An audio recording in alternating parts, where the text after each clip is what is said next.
कृष्णा। सरस्वती बाल मंदिर senior secondary school, Z block, Rajouri garden, new Delhi 27। योग आचार्य कल्पना हलादार। श्रीमद् भगवद गीता सामान्य परिचय के क्रम में आज आगे बढ़ेंगे, कुछ जानकारी देंगे। श्रीमद् भगवद गीता की रचयिता कौन, लिखा किसने, श्रीमद् भगवद गीता में कितने श्लोक किसने बताया, इसके बारे में जानकारी देने की प्रयत्न करेंगे। श्रीमद् भगवद गीता जब भी हमें सनातन धर्म की परंपरा के अनुसार जब भी हमें कोई भी धर्म ग्रंथ के बारे में जानकारी दी जाती है, पंचदेवता को नमन करते हुए भगवान विष्णु को स्मरण करते हुए प्रारंभ करना होता है। ओम गण गणपताय नमः, ओम भगवते वासुदेवाय नमः, ओम शिवाय नमः, ओम धूम दुर्गाय नमः, ओम सूर्यादित्याय नमः, ओम श्री परमात्मने नमः। शांताकारं भुजगशयनं पद्मनाभं सुरेशं विश्वाधारं गगनसदृशं मेघवर्णं शुभंगं लक्ष्मीकान्तं कमलनयनं योगिभिर्ध्यानगम्यं वन्दे विष्णु भवभयहरं सर्वलोके ऐकनाथम्।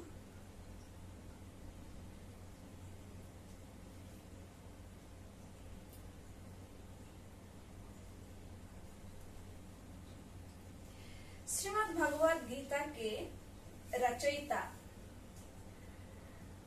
श्री श्री कृष्ण द्वैपायन वेद व्यास जी। श्री श्री कृष्ण द्वैपायन वेद व्यास जी उनका नाम क्यों हुआ? कृष्ण पक्ष में एवं एक द्वीप में उनका जन्म हुआ था वेद व्यास जी का, इसीलिए वेद व्यास जी के नाम के आगे श्री श्री कृष्ण द्वैपायन वेद व्यास जी नाम दिया गया है। रचयिता श्री श्री कृष्ण द्वैपायन वेद व्यास जी, परंतु श्रीमद् भगवद गीता के लेखनी कार्य श्री श्री भगवान गणेश जी ने किया था। श्रीमद् भगवद गीता में जानकारी दिया गया था 700 श्लोक, 18 अध्याय, 574 श्लोक। भगवान श्री कृष्ण ने विविध प्रकार के योग मार्ग की वर्णन करते अर्जुन को बताया और 85 श्लोक अर्जुन ने नाना प्रकार की प्रश्नों के माध्यम से भगवान के सामने प्रश्न प्रस्तुत किया है और एक श्लोक के द्वारा धृतराष्ट्र जी जानने की कोशिश किया है कुरुक्षेत्र में क्या हो रहा है, और 40 श्लोक के माध्यम से संजय जी अपने दिव्य दृष्टि के माध्यम से राजप्रसाद में बैठ के उन्होंने क्या दोनों के बीच में, अर्जुन और भगवान कृष्ण के बीच में क्या संवाद हो रहा है, उसकी पूरी वर्णन किया है। श्रीमद् भगवद गीता में पिछले दिन हमने 18 अध्याय में से 9 अध्याय के नाम बताया। आज हम फिर से 9 अध्याय के नाम बताएंगे।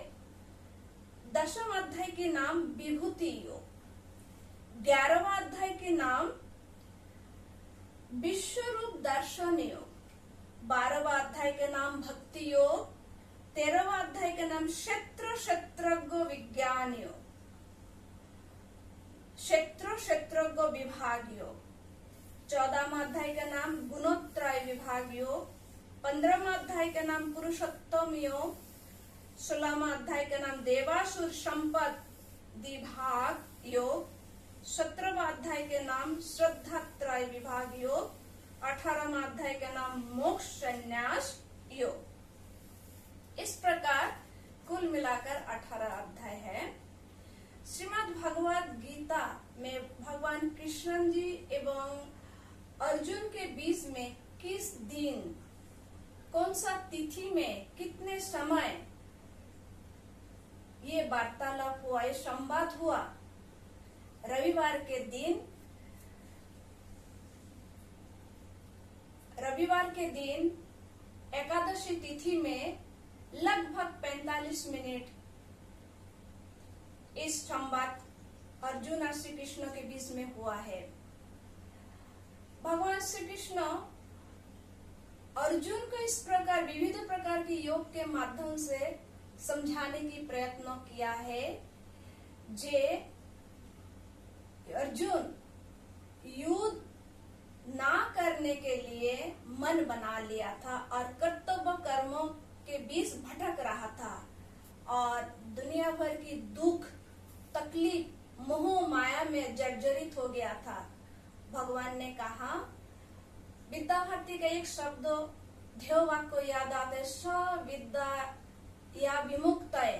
भगवान श्री कृष्ण वही बात कहा जे ऐसा विद्या हमें अर्जन करना चाहिए। अर्जुन, जिस विद्या के द्वारा इस मोह माया से आप ऊपर उठ सकते हो और कर्तव्य कर्म करके पाप का भागीदार नहीं हो सकोगे। इसीलिए ये जो विद्या मैं बता रही हूँ सुनो। और ये विद्या बहुत पहले भगवान सूर्यदेव को पहले बताया गया था। बहुत काल तक इस विद्या की विलुप्ति हो गया था। बहुत काल के बाद पुनः जरूरत पड़ने पर कुरुक्षेत्र की रणभूमि में भगवान श्री कृष्ण अर्जुन को फिर से वही 18 अध्याय की वर्णन किया। विविध प्रकार की योग मार्ग के माध्यम से विविध प्रकार की जब योग मार्ग भगवान ने बतलाया तब अर्जुन के मन में बहुत प्रकार की प्रश्न उठा और उन्हें भगवान के सामने प्रस्तुत किया। भगवान एक पर एक योग मार्ग के द्वारा अर्जुन को समझाया और अंतिम में पूरे ज्ञान प्राप्त होने के बाद अर्जुन युद्ध करने के लिए अपने आप को खड़ा किया और युद्ध भी किया था। आजकल लोअर कोर्ट से लेकर सुप्रीम कोर्ट तक श्रीमद् भगवद गीता पर हाथ रख के बोला जाता है, जो भी बोलूंगा सच बोलूंगा, सच के सिवा झूठ नहीं बोलूंगा। यही बोल के कोर्ट की कार्य शुरू होती है। 1885 साल में श्रीमद् भगवद गीता की एक ट्रांसलेशन होती है। द सांग सेलेस्टियस नामक एक गीता पर एक अनुवाद हुआ 1885 में। महात्मा गांधी पहली बार इस पुस्तक के माध्यम से श्रीमद् भगवद गीता तक पहुंचे। श्री महात्मा गांधी के पिताजी के अंतिम समय श्रीमद् भगवद गीता की अध्ययन शुरू किया था। ठीक उसी प्रकार लोकमान्य तिलक 16 वर्ष उम्र में श्री लोकमान्य तिलक 16 वर्ष उम्र में उनके पिताजी जब मरणापन्न हुए थे अर्थात मृत्यु शज्या में थे, तब उन्होंने पहली बार गीता की अध्ययन किया। और मैं भी एक बार आज से लगभग 30 साल पहले मेरे पड़ोस में एक अंकल जी का देहांत होता है। उनकी शव के साथ मैं भी यात्रा किया था कलकत्ता की एक शमशान भूमि में। किसी को भी गीता पाठ करने की क्षमता नहीं हुआ था। मैंने भी जीवन में कभी गीता पाठ नहीं किया था। बांग्ला भाषा होने के कारण वो गीता बांग्ला में पाठ करना था। शमशान में मेरा गीता पाठ की प्रारंभ हुआ। तो इस प्रकार गीता हमारे जीवन में बहुत सारे विद्या देते हैं, जो विद्या हमारे कल्याण के लिए होते हैं। तो मैं विनम्र सभी से निवेदन करती हूँ, ऐसा विद्या की अवश्य अभ्यास करना चाहिए जो हमें दुख तकलीफ से छुटकारा दे, मुक्ति दे। और ही मोक्ष कहलाता है। अंतिम में भगवान कृष्ण की स्मरण करते हुए कृष्णाय वासुदेवाय देवकी नंदनाय च अशेष क्लेश नाशाय गोविंदाय नमो नमः।